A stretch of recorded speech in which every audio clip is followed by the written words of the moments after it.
Today's episode is sponsored by dating. Will you see them again in 3 days? Or maybe never? Or maybe spend the rest of your life with them? Who the F knows? As soon as Trump began gutting the Kennedy Center board earlier this year, I thought, yep, that name's going on the building. Comedy writer Toby Morton, a comedy writer with South Park and Mad TV credits, who buys political domains and turns them into satirical websites as a form of activism. Insert theme song here. This is the Daily Sarcast. I give you the news and maybe a laugh. I'm Lindsey Vernick, and it's December 22nd, 2025. I just have to say, I am so proud of my roommate, Gabby. She played the halftime show at the Cardinals game yesterday. I am so proud of her. It was so cool. And I just had to tell you guys about it if you didn't get the video I sent you, which is like most of you. Anyway, in real news, grand jury transcripts from the Epstein files were just released, and honestly, they don't reveal much that's new. The grand juries didn't hear from any victims directly. Instead, law enforcement testified, an FBI agent in both cases, and for Maxwell, also a New York detective from the Child Exploitation Task Force. These agents recapped the abuse that victims had described, which had already come out during Maxwell's 2021 trial.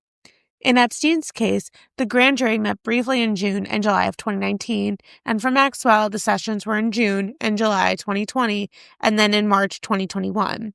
The transcripts show prosecutors reminding jurors to ignore anything they'd read or heard about the case outside the room, which, given the media circus, is easier said than done. So while the files are historic, showing the behind-the-scenes of grand juries, they don't shed any new light on the crimes themselves. Epstein's indictment came from this process, but his death meant he never faced a trial. Maxwell's trial was the real courtroom reckoning. Basically, it's just a peek behind the curtain, but there's no shocking revelations. Just a lot of people repeating what we already know. The U.S. Coast Guard boarded a Panamanian flag tanker called the Sentries, carrying Venezuelan oil on Saturday. This is the second U.S. action this month aimed at pressuring Nicolas Maduro, the leader of Venezuela, whom Trump accuses of flooding the U.S. with fentanyl and stealing oil, although there's literally no evidence that this has happened. The Sentries wasn't on the U.S. sanctions list, and its cargo was destined for China, handled by an established Chinese oil trader. The Coast Guard's boarding included rappelling onto the ship from a helicopter. Very aggressive. Unlike a previous tanker seized earlier this month, authorities did not have a warrant to take possession of the Sentries. Venezuela condemned the boarding as theft and forced disappearance of its crew. The tanker had loaded about 1.8 to 2 million barrels of crude, escorted initially by the Venezuelan Navy, and used deceptive tracking practices known as spoofing to hide its location. It's kind of like if your parents raid your bedroom for drugs. They have no real reason, everything's already long gone, but still, they make a huge show of it anyways. 9 people were killed and 10 were injured in a mass shooting in a tavern near Johannesburg, South Africa, early on Sunday morning. Around a dozen gunmen arrived in 2 vehicles and opened fire at the bar. Authorities have not identified suspects or a motive, but a manhunt is still underway. The attack is part of a troubling pattern of mass shootings in South Africa, and many are linked to organized crime.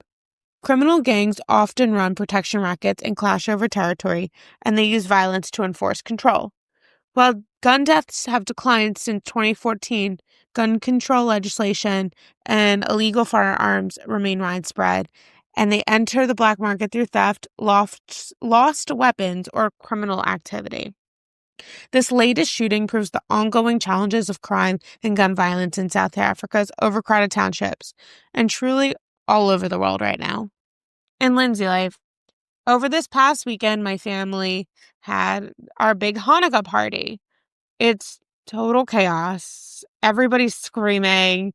We're all taking a bite of one thing and passing it to the next person. There's so many latkes. There's so much food. Did I mention there's a lot of screaming? But in a good way.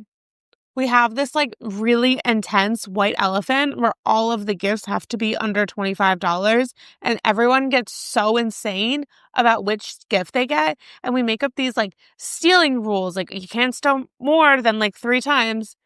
And everyone makes this like whole to-do that like they absolutely need this one gift. And yet those same people who obsess over which gift they got just like so happen just to forget them in the living room and go home without them. Also, don't forget about my 19-year-old cousin who thought it would be so funny to hide cheese and sausage all throughout the house for my parents to discover sometime later in life. Then there's my dad who looked over at me and told me that I looked really tired. And my grandmother tells me later that being nice isn't one of my top qualities. And thing of this week is the week between Christmas and New Year's. You know that week. Time literally means nothing. Pants are pretty much optional. Every email starts with circling back in January, and there's no circling back. Some offices are open, but spiritually closed. Everyone's just eating cookies all the time and literally has no idea what day it is. It's not a vacation and it's not real life. It's just kind of like this awkward loading screen in between time. Nobody gets anything done. No one is reachable and so busy, yet no one is actually really doing anything. Cooking tip of the day. Chopping onions won't make you cry if you're already crying. Feedback, comments, questions, a nice Jewish boy looking for a date? Email me at lindsey@thedailysarcast.com. Thanks so much for listening, and I will talk to you guys on tomorrow.